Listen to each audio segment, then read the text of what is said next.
వాటిల్లో కూడా ఫ్లోటింగ్ సోలార్ని పెట్టి తద్వారా సోలార్ విద్యుత్ ఉత్పత్తి చేయాలనుకున్న ఆలోచనతో దానికి కూడా చక్కటి ప్రణాళికతో పోతా ఉన్నాం.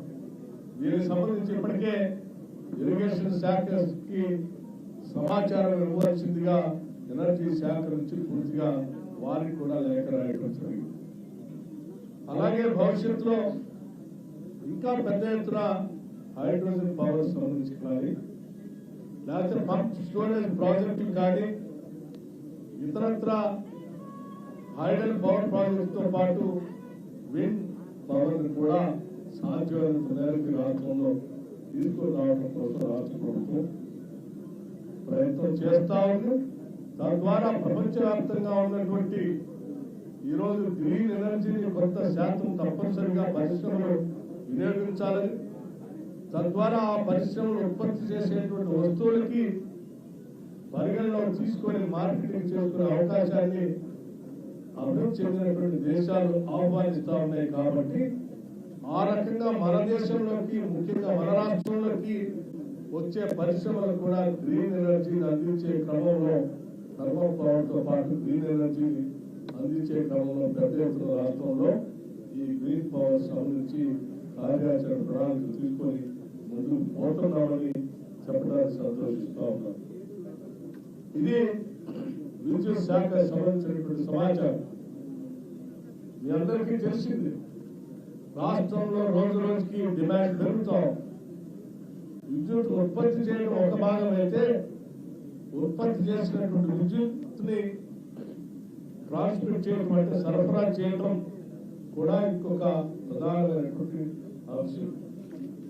ఈ ట్రాన్స్మిట్ చేసే క్రమంలో కావాల్సిన విధంగా లోడ్ కెపాసిటీస్ పెంచుకుంటూ సబ్ స్టేషన్స్ ని అప్గ్రేడ్ చేసుకోవటం, ట్రాన్స్ఫార్మర్స్ పెంచుకోవటం, కావాల్సిన విధంగా క్వాలిటీని ఎప్పటికప్పుడు అభివృద్ధి చేసుకుంటూ ముందుపోయే క్రమం కూడా రాష్ట్రంలో పెద్ద ఎత్తున గత సంవత్సరం నుంచి చేసుకుంటూ పోతా ఉన్నాం. కాబట్టి ఈరోజు డిమాండ్ దాదాపు 2000 మెగావాట్ల పైబడి 2023కి 2025 కల్లా 2000 మెగావాట్లు పైబడి డిమాండ్ పెరిగినప్పుడు కూడా ఎక్కడా చిన్న కట్టు లేకుండా రాష్ట్రంలో విద్యుత్ మనం సరఫరా చేయగలుగుతున్నాం.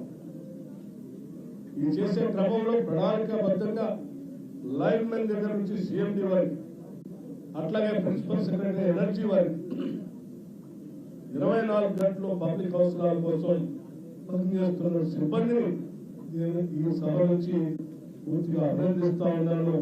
భవిష్యత్తులో చేసే కార్యక్రమాలు కూడా జాగ్రత్తలు తీసుకోబోతున్నాం.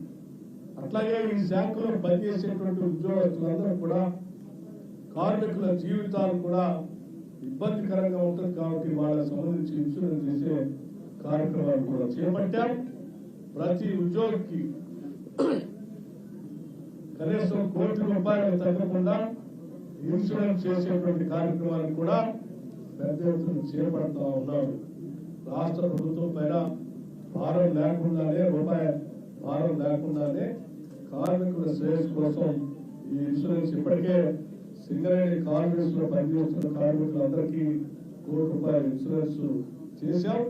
అదేవిధంగా విద్యుత్ శాఖలో పనిచేసేటువంటి సిబ్బంది మొత్తానికి కూడా ఈ కార్యక్రమం చేపట్టబోతున్నామని చెప్పి ఈ సందర్భంగా మీ అందరికీ మనవి చేస్తూ